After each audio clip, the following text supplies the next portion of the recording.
Then after Miami, we're leading right up to LeBron. You got to Cleveland, LeBron's last season. Now, were there murmurs in the media amongst the teammates or what you saw with LeBron? Did you think he was going to leave? And I never had any clue that LeBron would ever leave Cleveland. Never, man. We had the best record in the league. We lost to Boston. Boston put us out that year LeBron left.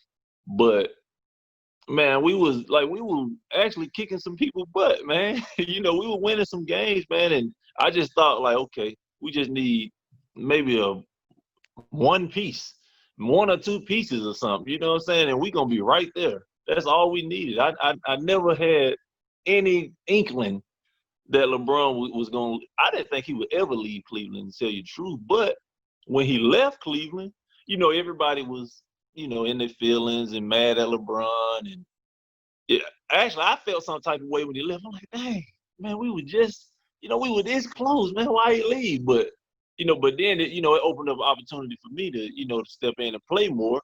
But I didn't like the way they were dogging him, man. I'm like, oh, that's bad, man. Like he did give a lot to that team, that city for some years. And when I heard him say like, LeBron, I never really thought about it like this, but when LeBron went to Miami, he was basically using those years in Miami like college years. You know what I'm saying? Like he never went to college. He just always been right there in Akron and Cleveland in that area. So when I look at it like that, okay, maybe he might have needed that little. Because I'm sure that was a lot on it. But, we all wanted LeBron to stay. All our feelings was like, all of us was in our feelings, but I think in different ways. But I can understand, why he did what he did. He obviously made up for it when he came back and, won the championship. So can't be mad at him no more. And then after he left, like you were saying, Cleveland was at the top of the standings. Instantly, they're down 19-63. You were a part of that team. What was the vibe like in Cleveland after LeBron? It was horrible, man. It was horrible, man. The whole like city was just like, it was just like somebody just let the air out of a balloon, man. It was bad. I mean, exactly what you seen watching the games that's exactly how it felt. However it felt when you was watching us play, that's exactly how it felt. Probably times two to us. Because we got to go in and practice and then go out and play. Then, when you go out in public, people going to say what they going to say. You just have to eat that up and, keep it pushing, man. But that was tough, man. I think we lost 26 straight games, bro. I think we lost 26, if I'm not mistaken, 25 or 26 straight games. And that was rough. But I think when we won, I think we wound up beating the Lakers or somebody to end the streak or something like that, man. But that whole they didn't want us to like even talk to LeBron when they came back to Cleveland. When Miami came back to Cleveland, it was like, oh man, that's the bad guy. You know what I'm saying?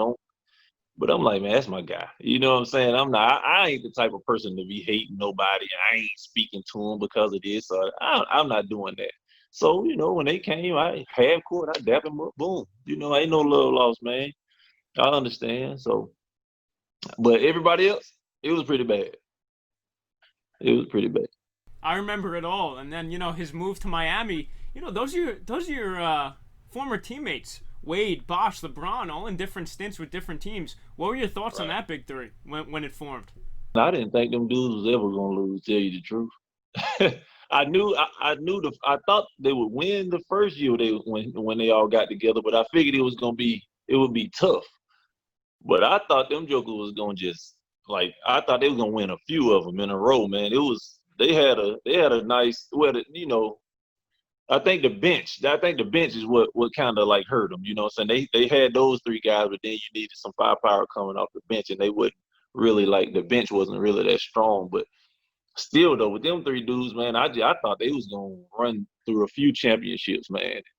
Actually, when they came to play us, man, I'm like, ooh, man, I'm looking around like, boy, we got a load on our hands tonight.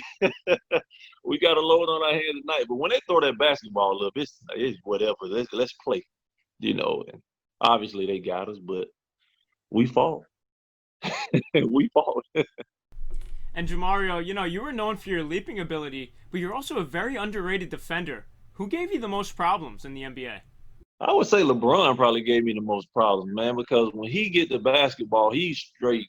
Back then, he was like, when he catches, he downhill. You got to try to run back, turn your hips, get in front of a freight train and stop him. But when I was in the league, I was only like I think 208 pounds or something like that. I wasn't weak, but I wasn't heavy. So I think LeBron really. It wasn't so much as he gave me problems though. It was just you got to worry about so much because he had a ball in his hands all the time. When I was guarding Kobe, Kobe's skilled. He one of the best skilled players ever. But I pretty much could play him because he wasn't as big and strong as LeBron. And I knew to play Kobe for the fadeaway and stay down on the pump fake. LeBron gonna get the ball on the break and straight downhill, straight at you, and you got to try to find a way to stop him without fouling him. Then when he get it in the half court, he calling for the screen. You got to fight over these screens and all this type of stuff, man. And man, LeBron, he was tough. He was tough, but I think LeBron was. Yeah, he was the toughest guard for me, man.